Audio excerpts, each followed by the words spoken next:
After this, we come to the last That Rag amongst the Bhatkhande's 10 Thats. And now we are going to play and learn about Rag Bhairavi, which is also a That Rag and one of the fundamental rags. It is called a Sampurna Rag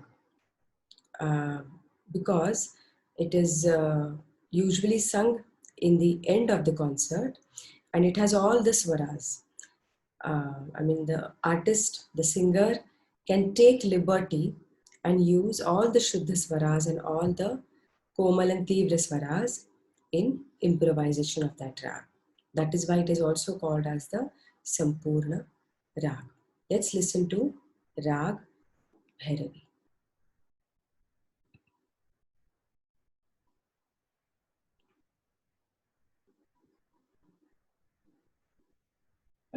राग भैरवी। राग भैरवी की उत्पत्ति Bhairavi that से ही हुई है। अतः इस राग को भैरवी थाट का आश्रय राग कहा जाता है। इस राग की एक विशेषता ये भी है कि इस राग में सप्तक के कुल 4 कोमल स्वर प्रयोग किए जाते हैं, अर्थात कोमल रे, कोमल ग, कोमल ध और कोमल नी। अन्य शेष तीनों स्वर शुद्ध प्रयोग किए जाते हैं।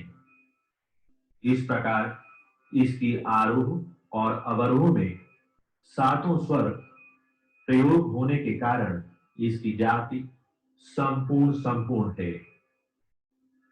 इस राग का वादी स्वर मध्यम यानी म है और संवादी स्वर षडज यानी सा है।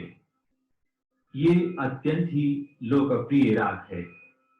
इस राग में छोटा ख्याल, तराना, ठुमरी, टप्पा आदि गाई बजाई जाती है। इस राग का गायन समय प्रातः काल है। राग भैरवी के आरूढ़, अवरोह और पकड़ इस प्रकार हैं। प्रस्तुत है राग भैरवी का आरोह। रे ग म प ध नि सा।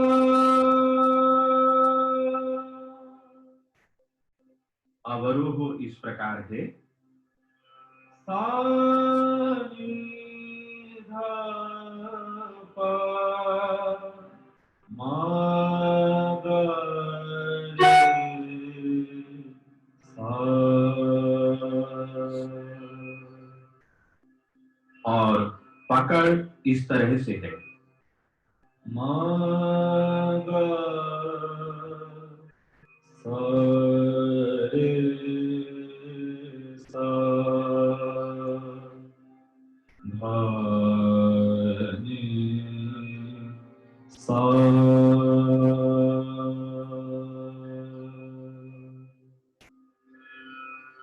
अब हम प्रस्तुत कर रहे हैं राग भैरवी की स्वर मालिका, जो 3 ताल मध्य लय में निबद्ध है। इसमें 16 मात्राएं होती हैं। पहले प्रस्तुत है राग भैरवी की स्वर मालिका की स्थाई। साधा पाधा मा पा गा नी धा रे गा। साधा पाधा मा पा गा नी धा रे गा। गा रे गा सा रे सा रे नी सा मा मा ग रे सा। गा रे सा सा रे सा रे नी सा मा मा ग रे सा। साधा पाधा मा पा गा नी धा। अब प्रस्तुत है इस स्वर मालिका का अंतरा।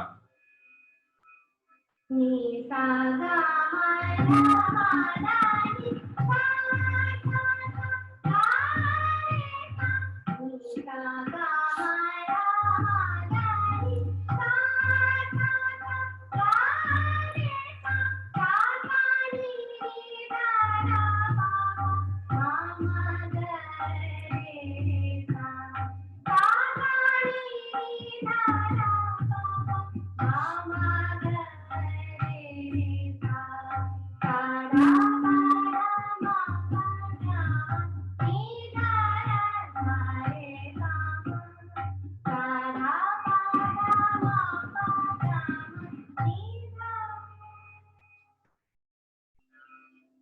अभी आपने राग भैरवी की स्वर मालिका सुनी। अब प्रस्तुत है इसी स्वर मालिका पर आधारित एक रचना। बोल है, भोर भई चल गुरु दर्शन को। पहले प्रस्तुत है इसकी स्थाई। भोर भई चल गुरु दर्शन को, भोर भई चल गुरु दर्शन को, पुष्प चरण धरि गुरु नमन को, पुष्प चरण धरि गुरु नमन को, भोर भई चल गुरु दर्शन को, भोर भई चल गुरु। अब प्रस्तुत है इसी रचना का अंतरा। लेकर हम आशीष गुरु का, लेकर हम आशीष गुरु का, करे सफल हम इस जीवन को, करे सफल हम इस जीवन को, भोर भई चल गुरु दर्शन को, भोर भई चल गुरु।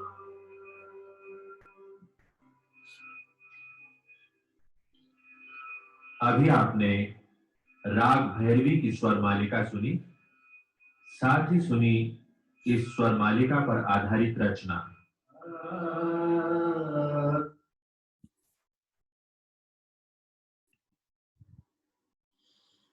So this was Rag Bhairavi, That Rag Bhairavi, and with this we finish all the 10 That Rags. On listening to them, we understand that each That Rag is different. Each That Rag has a different set of swaras, and that is how each That Rag is sung also at a different time of the day and night. So that we learned about the time rag time cycle and how it is presented all throughout the day and night. In today's class, we are going to learn about music therapy and different types of music which are composed and practiced in different areas in India and abroad, which will also include jingles music, film music. Under film music, we will have background score and actual film songs.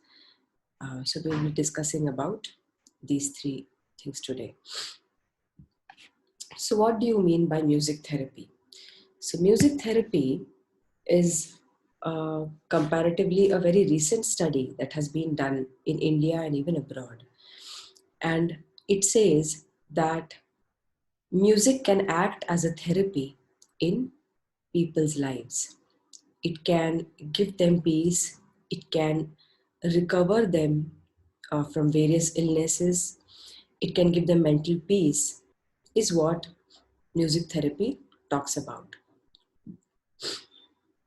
Now, as music therapy is in India is very nascent, is at a very primitive level, there is need at this stage to make use of the rich musical resources that we have to develop culturally sensitive approaches, techniques, or methods which are adaptable to clinical applications. Now, music as a therapy, if we talk about just Indian music, then there are different rags that are sung in Indian classical music, which we just learned about in the last many classes. There are various theories that are floated around, saying that so and so rag cures a disease like diabetes. Rag, X rag cures another disease.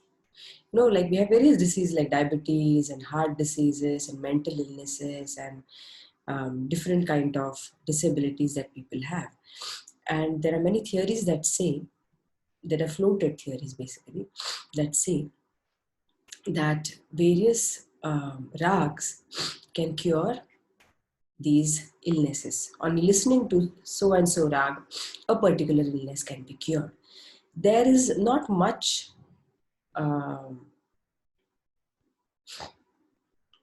proof in that saying or in that quote that a particular rag, by listening to a particular rag, any illness can get cured, because it is not really any kind of medication. But for example, if you think about Rag Kalyan or Rag Yaman, which we just heard in the last class, it has Tivrama, and it says that the vibrations of that particular swar and all the swaras in conjunction of that rag can cure a particular illness, which does not have much proof in it, which does not have um, much logic in directly associating one particular rag to another illness directly. Uh, it is not proven, it is not a proven theory that a particular illness can get cured by one particular rag. But where it acts like a music therapy really is that by listening to music, basically the patients, basically the people who are already going through some kind of illness, when they're already going through some kind of pain, when they listen to music, which is soothing, which is uh, uh, different kinds of music, it can be, but when they listen to music, they get calmness, they get peace, they most of the times like the music, and which is why their pain from which they're suffering gets lower, or which they tend to forget it at least for some time, the pain through which they're going. So there are many such music therapy sessions that are conducted in different hospitals, mainly in the cancer hospitals, where the patients are going through a lot of pain, they're going through a lot of trouble. um, they are many of them are in the third or the last stage of their life, and all they need is a few days or a few months of happiness, which they rightly deserve, where music can help and where music can actually contribute to their lives. So music therapy is largely used for such sessions in different hospitals, in different medical units, and mainly the places where patients are struggling with a lot of pain, where music is helping. There's a lot of research also going in this domain. There are different research students who have conducted researches based on dance as a therapy or music as a therapy, and where uh, psychology is also concerned. Psychology and medicine plus the performing art are all in conjunction, but it is an ongoing process, and it is an ongoing it's a very nascent stage in India, at least in the terms of research, and this research is ongoing, but there are a lot of people who are trying to work in this domain. Now we come to the next topic, which is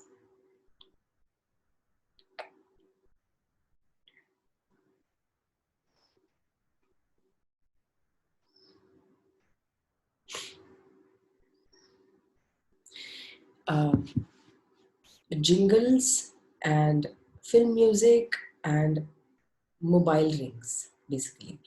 So these are the three places, or these are the three different domains, which we can say, in which music is a very integral part of it. Now, jingle is a very, again, new, we can say, it's a new way of presenting music um, for advertising or for other commercial uses. So we'll just look at what actually a jingle is. A jingle is a short song or a tune which is used in advertising and for commercial uses.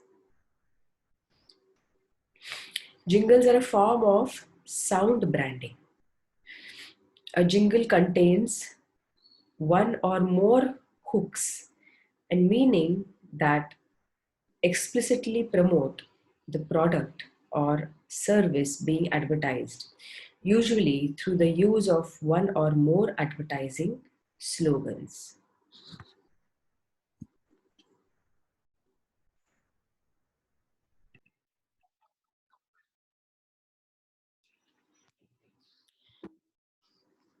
Yes.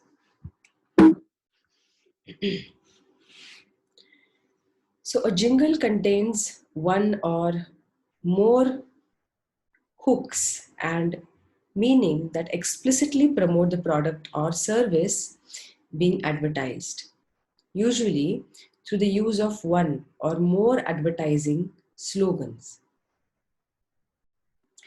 Now, the advertised buyers use jingles in radio and television commercials. They can also be used in non advertising contexts to establish or maintain a brand image.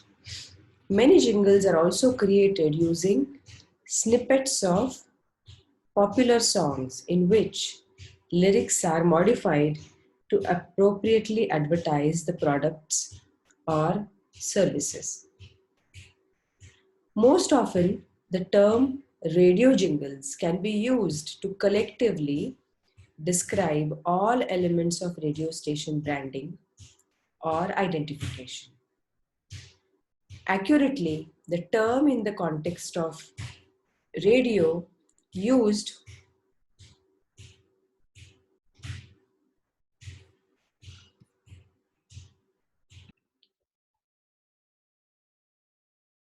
now most often the term radio jingles can be used to collectively describe all elements of radio station branding or identification.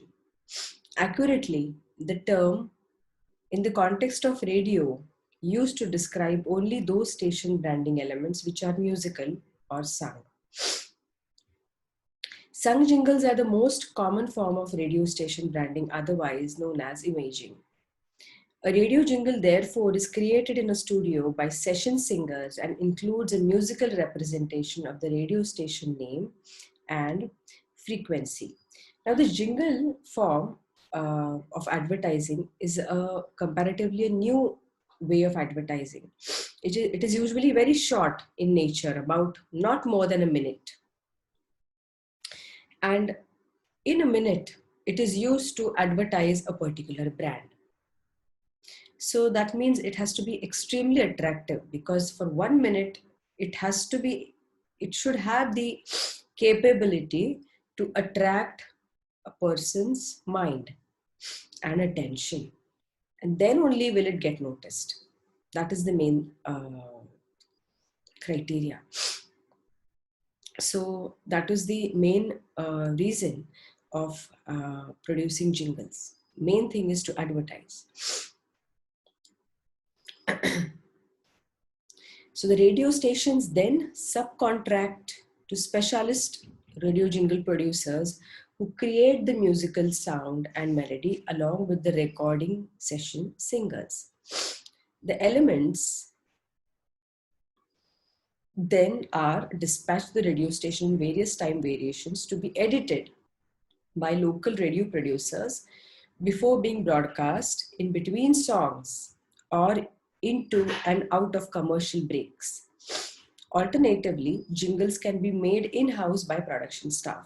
If you listen to radio, either All India Radio or private radio stations like Radio FM and many other that are there. If you listen to these radio stations, in between songs, you will hear many such jingles which are made for a particular brand. It could be a jewelry shop, it could be a food brand, it could be a chain of hotels, it could be a uh, apparel clothing chain, it could be a shop which sells electronic items, it could be anything. All of them have to advertise and tell that they are the best, or in what way they are unique, and they use music to do that, and that is called as jingle. So somebody has to create a jingle. Jingle is is a profession which is so much in demand in these days, that there are many composers in Mumbai itself, those who make a living out of just composing jingles. They don't compose anything else, but just composing jingles take a lot of their time and energy, and they need to put a lot of effort to it, and that is how um, there are many such musicians and composers who only compose jingles. Now we come to film music. What exactly is film music? Now, a film score, when we talk about film music, there are many types of music that come under film music. One is actually the songs that are sung or are there, which are inserted in a film, which is only in India. If we see film music outside of India, there is no such concept as film songs. They're only in India. But there is a lot of other music which is used in films, which is a film score, which is background score, and again many other types which we'll come to know. So we'll try and understand that what it is exactly. So a film score is original music written specifically to accompany a film, to make it more attractive, to make it more impacting. Music is used. The score comprises a number of orchestral, instrumental, or choral pieces called cues, which are timed to begin and end at specific points during the film in order to enhance the dramatic narrative and the emotional impact of the scene in question. Scores are written by one or more composers under the guidance of or in collaboration with the film's director or producer, and are then usually performed by an ensemble of musicians, most often comprising an orchestra or band, instrumental soloist, and choir or vocalists, known as playback singers, and is recorded by a sound engineer. So, film scores encompass an enormous variety or styles of music, depending on the nature of the films they accompany. The majority of scores are orchestral works rooted in Western classical music, but many scores are also influenced by jazz, rock, pop, the blues, new age, and ambient music also, and a wide range of ethnic and world music styles. Since the 1950s, a growing number of scores have also included electronic elements as part of the score, and many scores written today feature a hybrid of orchestral and electronic instruments. So the film scores which are used have a lot of um, music from Western classical music. The film music which is recorded in today's times, even in India, is totally based on more of Western notation systems and Western way of recording music than the Indian music.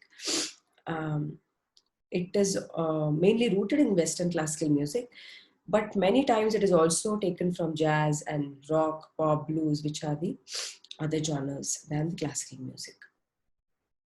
And a lot of it from the ethnic world music styles also. Because that, other than just Indian music and Western music, there are a lot of types of other kind of music, like African music is there, Caribbean music is there, and European music is there. There are many different styles of music which are presented all over the world. Since the invention of digital technology and audio sampling, many modern films have been able to rely on digital samples to imitate the sound of live instruments. And many scores are created and performed wholly by the composers themselves by using music composition software, synthesizers, samplers, and MIDI controllers. These are all technical terms, but these are all used in today's times while composing a film score. Songs such as pop songs and rock songs are usually not considered part of the film score, although songs do also form part of the film's soundtrack. Although some songs, especially in musicals, are based on thematic ideas from the score, or vice versa. Scores usually do not have lyrics, except for when sung by choirs or soloists as part of a cue. Similarly, pop songs that are needle dropped into a specific scene in a film for added emphasis or that are depicted as being part of the scene's background are not considered part of the score. Although the score's composer will occasionally write an original pop song based on their themes, such as um, there are different songs like James Horner's My Heart Will Go On from Titanic, which was written for Celine Dion. So there are many such songs which are also, the tunes are used as film scores repeatedly in that film. A film score may also be called a background score, background music, film soundtrack, film music, screen composition, screen music, or incidental music, which is incidental music means which is particularly composed for that particular scene or a film. The composer usually enters the creative process towards the end of filming at around the same time as the film is being edited. Although, on some occasions, the composer is on hand during the entire film shoot, especially when actors are required to perform with or be aware of original diegetic music. The composer is shown an unpolished rough cut of the film before the editing is completed and talks to the director or producer about what sort of music is required for the film in terms of style and tone. The director and composer will watch the entire film, taking note of which scenes require original music. During this process, the composer takes precise timing notes so that he or she knows how long each cue needs to last, where it begins, where it ends, and of particular moments during the scene with which the music may need to coincide in a specific way. This process is known as spotting. Now, occasionally, a filmmaker will actually edit his or her film to fit the flow of music, rather than have the composer edit their score to the final cut.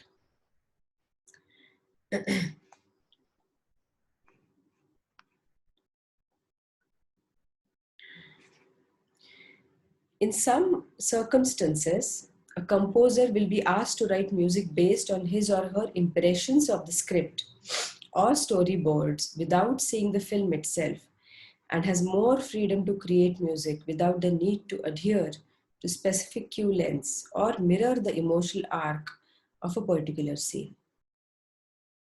This approach is usually taken by a director who does not wish to have the music comment specifically on a particular scene or nuance of a film, and which can be instead inserted into the film at any point the director wishes during the post-production process. Composer one particular composer was asked to write music in this way in 2010 um, for a particular film called Inception, in which the composer did the same thing when he wrote his Oscar-winning score for Brokeback Mountain. So such are the procedures for composing film scores. When writing music for the film, one goal is to sync dramatic events happening on screen with musical events in the score. Now, there are many different methods for syncing music to picture. These include using sequencing software to calculate timings, using mathematical formulas, and free timing with reference timings. When syncing music to picture, generally a leeway of 3 to 4 frames late or early allows the composer to be extremely accurate. Using a technique called free timing, a conductor uses either a stopwatch or studio size stop clock, or watch the film on a screen or video monitor while conducting the musicians to predetermine timings.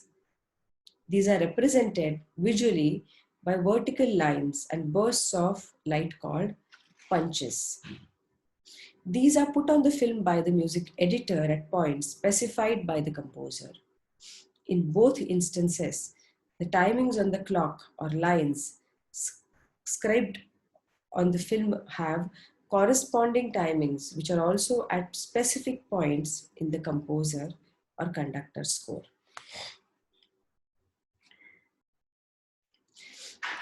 Once the spotting session is completed and the precise timings of each cue is determined, the composer will then work on writing the score.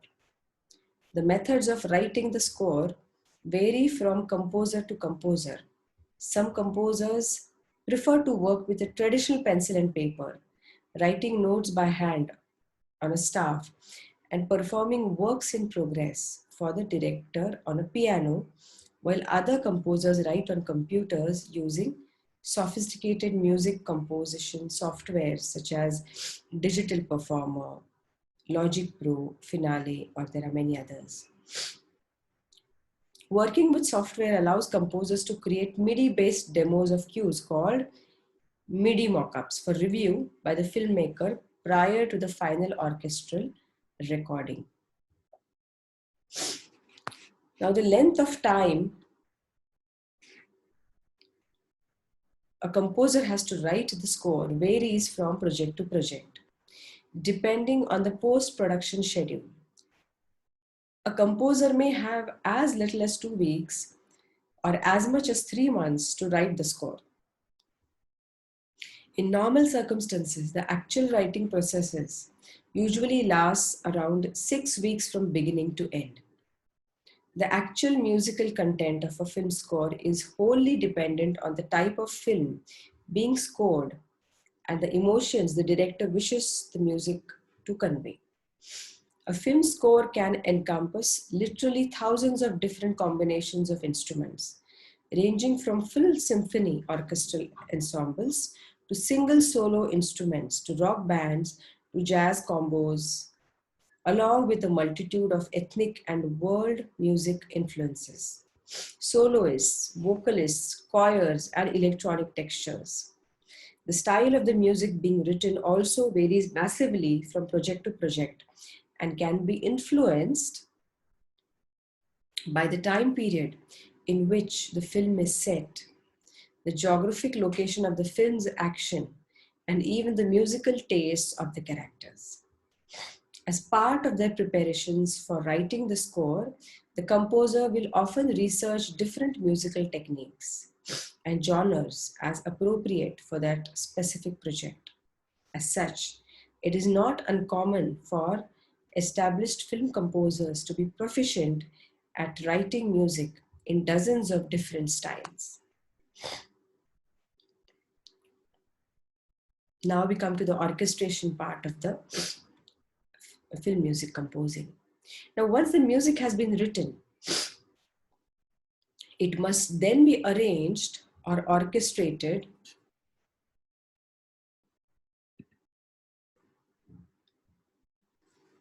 in order for the ensemble to be able to perform it.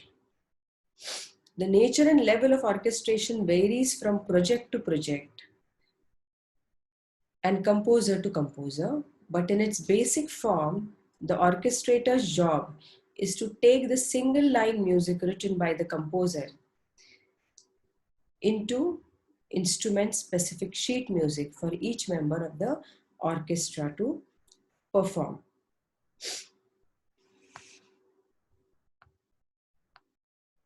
Now, many composers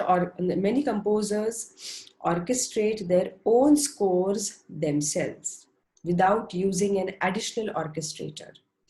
Some composers provide intricate details in how they want this to be accomplished and will provide the orchestrator with copious notes outlining which instruments are being asked to perform which notes, giving the orchestrator no personal creative input whatsoever beyond renotating the music on different sheets of paper as appropriate. Other composers are less detailed and will often ask orchestrators to fill in the blanks, providing their own creative input into the makeup of the ensemble, ensuring that each instrument is capable of performing the music as written, and even allowing them to introduce performance techniques and flourishes to enhance the score. In many cases, time constraints determined by the film's post-production schedule dictate where the composers orchestrate their own scores, as it is often possible for the composers to complete all the required tasks within the time frame allowed. Now, over the years, several orchestrators have become linked to the work of one particular composer, often to the point where one will not work without the other. When the music has been composed and orchestrated, the orchestra or ensemble then performs it, often with the composer conducting. Musicians for these ensembles are often uncredited in the film or on the album and are contracted individually. And if so, the orchestra contractor is credited in the film or the soundtrack album. However, some films have recently begun crediting the contracted musicians on the albums under different names, after an agreement with there's an American Federation of Musicians.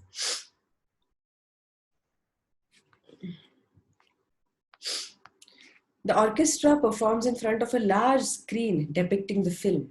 The conductor and the musicians habitually wear headphones that sound a series of clicks called a click track that changes with meter and tempo, assisting to synchronize the music with the film. More rarely, the director will talk to the composer before shooting has started, so as to give more time to the composer or because the director needs to shoot scenes according to the final score. Sometimes the director will have edited the film using temporary music, already published pieces with a character that the director believes to fit specific scenes. Most films have between 45 and 120 minutes of music. However, some films have very little or no music. Many other feature a score that plays almost continuously throughout. In many instances, film composers have been asked by the director to imitate a specific composer or style present in the temporary track. On other occasions, directors have become so attached to the temporary score that they decide to use it and reject the original score written by the film composer.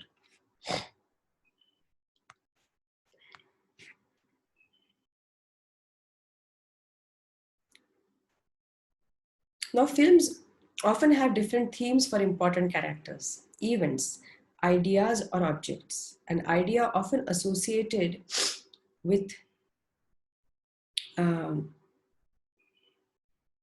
different types of uh, music. They may be played in different variations depending on the situation they represent, scattered amongst incidental music.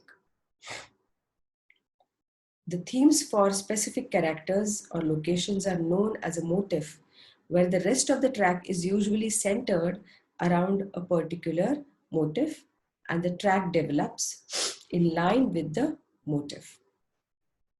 This common technique may often pass unnoticed by casual moviegoers, but has become well known among genre enthusiasts.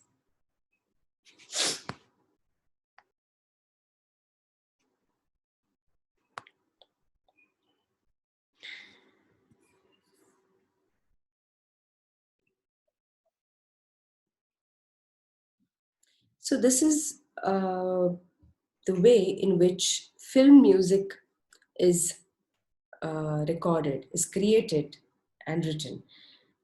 Many examples are from Indian music we can think of is different scores written by A.R. Rahman and different songs that he has composed.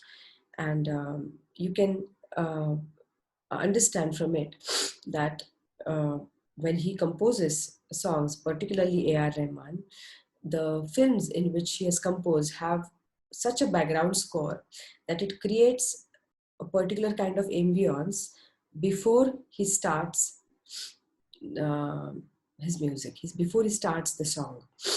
So there is an impact. It's a creation of ambience just before the song starts. So there are many such examples in Indian music. In particular in Indian films, there is a concept of film songs which is not there anywhere outside of India, and that is mainly to create a kind of more to have more of entertainment element in the film, and to also sometimes carry forward the story through the song, like there is a story comes to a particular timing just before the song starts, and within that song there's a flow of story that takes you to another time in the film. So that is also one of the reasons why songs are used in the films. Apart from films and apart from jingles, there are various types of uses that are there of music in the current times. For example, mobile ringtones is something which is a very new, again, dimension of music being used. There are different caller tunes, there are different ringtones in which music is used. Those ringtones, those caller tunes have to be composed separately, and that way music is also now an integral part of mobile ringtones. Apart from that, we see vehicle reverse horns in which music is there. So these are all the applied uses of music, which aren't directly contributing to the richness of music or contributing directly to make music big, but it is basically to create the impact is for what music is used. For example, this is a very current news. Just 4 days back, you might have heard in the news that now the current minister who's responsible for transport and roads is planning to use um, sounds of instruments as the horns, as the alternative for horns. Right now, the horns that the two-wheeler blows or the cars blow or the truck blows, instead of that sound, there is going to be sound of musical instruments. So that does not make music big. That does not make Indian classical music big, but that is something which Indian music is used to make more impact on the roads when the horns are going to be blown. So all these aspects, the jingles, where the main aim is to advertise. It is not to make music big or to contribute towards music. No, it is mainly to make an impact while we are also marketing our product. How do we impact?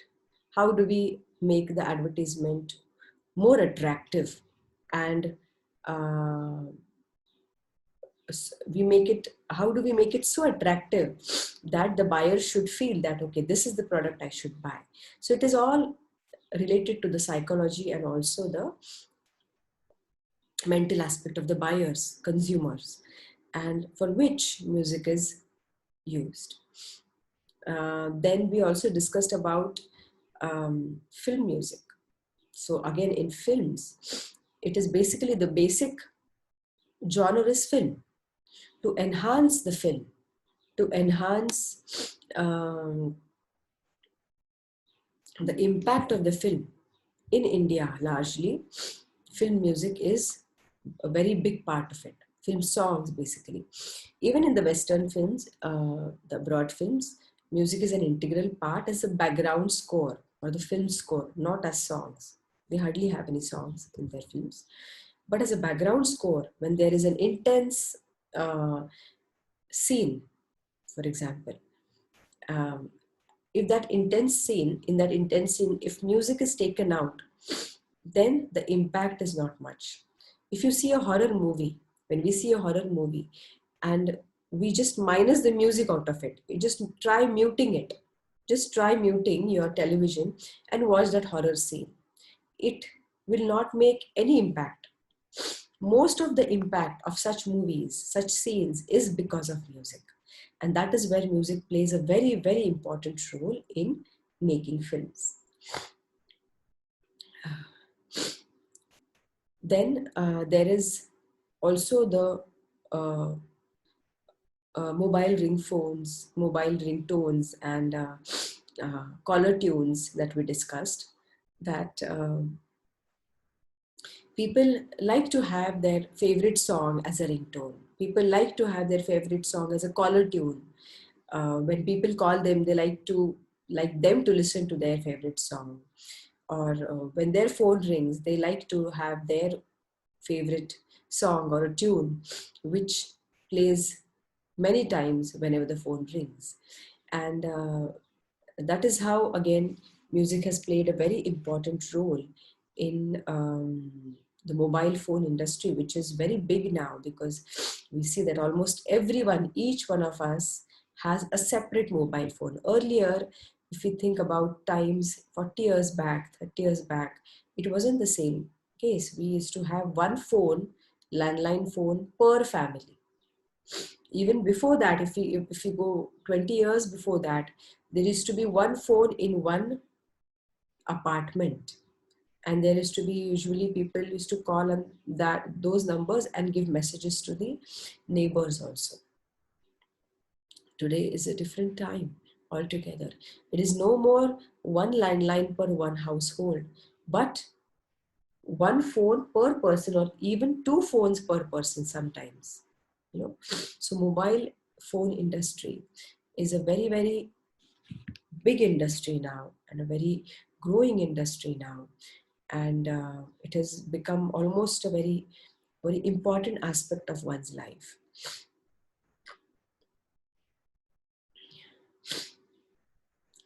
Then we also discussed about the reverse horns that any vehicle would have. Earlier, it used to be like any kind of just a horn, or reverse horns were not there initially, because the cars were also not those much. There used to be maximum of one car per family. Even before that, it used to be one two-wheeler per one family. Later on, it came to one car per family. Now, many times we see that there are one car per individual sometimes in today's families also. And then because we have so many cars on the roads, it has become very difficult to find space on the roads and to park them, and and then that is why it has become all the more difficult to drive cars and park them and take them out of parking. To make them less strenuous and less basically stress free, music is used again in the reverse parking horns. And now again, because there are so many cars on the road, the new uh,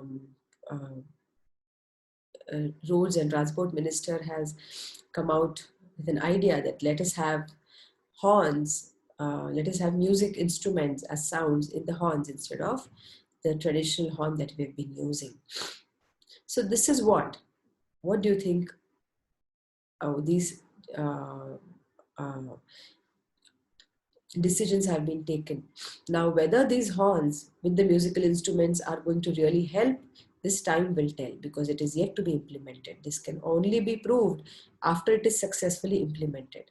But before that, we can also think about why this kind of decision even has been taken, is to have to help people a stress-free life, because there are going to be cars everywhere on the road, and many people are going to anyways drive them, and there are going to be constantly horn blowing, and constantly people going to be driving and parking and taking them out of parking.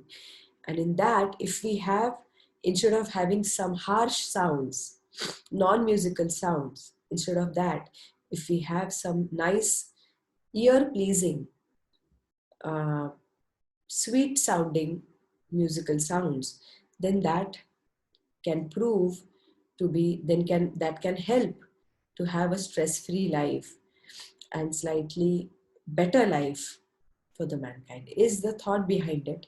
Now, that is whether it will be successful, whether it will be successfully implemented, and it will really be helpful for people, that only time will be able to tell.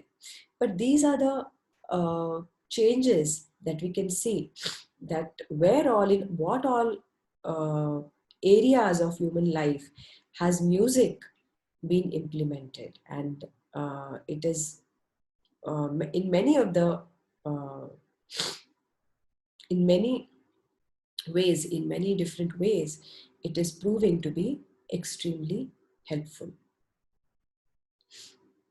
So we end our class here today.